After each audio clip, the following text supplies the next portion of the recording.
Assalamualaikum warahmatullahi wabarakatuh. Bismillah, walhamdulillah, wala haula wala quwwata illa billah, amma ba'du. Hadratal mukarramin, segenap para alim, para ulama yang kami hormati, seluruh dewan komentator, hadirin kerabat dai dimanapun Anda berada yang dirahmati oleh Allah Subhanahu wa ta'ala.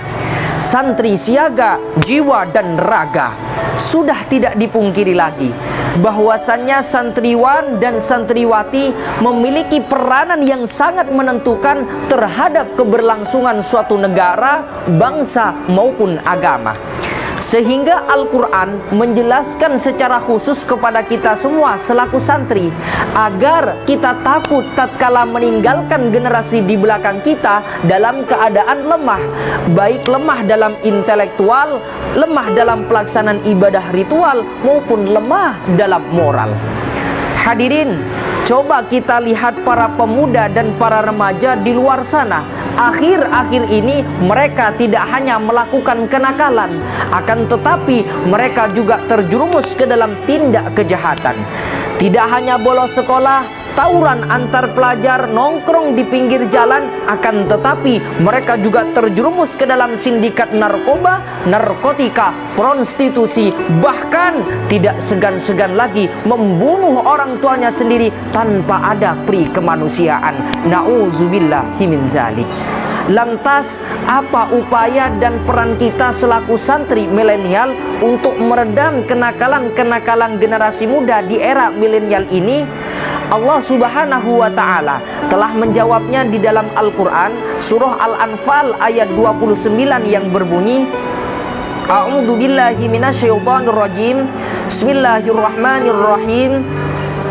Ya ayyuhalladzina amanu, hai orang-orang yang beriman, in tattaqullaha yaj'al lakum furqana, jika kamu mau bertakwa kepada Allah, maka Allah akan memberimu furqan. Wa yukaffir ankum sayyi'atikum, dan Allah akan menghapus segala kesalahan-kesalahanmu. Wa yaghfir lakum, dan Allah akan mengampuni segala dosa-dosamu. Wallahu dzu fadlil adzim, dan Allah mempunyai karunia yang sangat besar.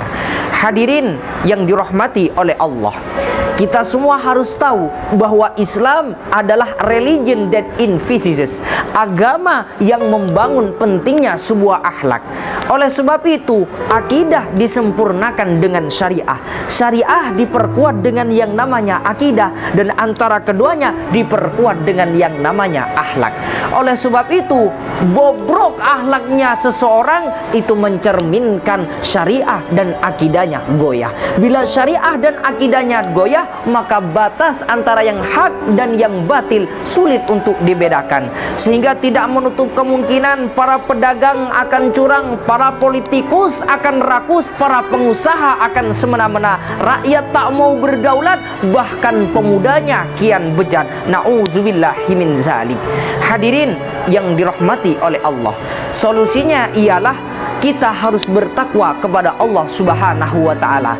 Terlebih kita sebagai santri milenial, kita harus tetap bertakwa, bertakarub kepada Allah Subhanahu wa ta'ala, sehingga kita menjadi pemuda yang pelopor, bukan pemuda yang pengekor.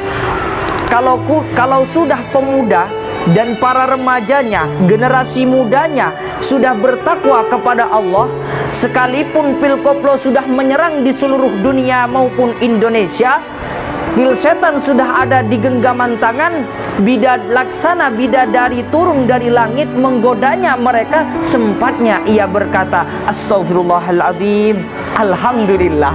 Hadirin yang Allah muliakan, dari awal hingga akhir dapat kita ambil kesimpulan bahwasannya kita selaku pemuda dan para remaja dan santri milenial, kita harus menjadi pemuda yang pelopor, bukan pemuda yang pengekor. Saya Al-Fakir Muhammad Fatul Ihsan, terima kasih atas segala perhatian, mohon maaf atas segala kekurangan. Assalamualaikum warahmatullahi wabarakatuh.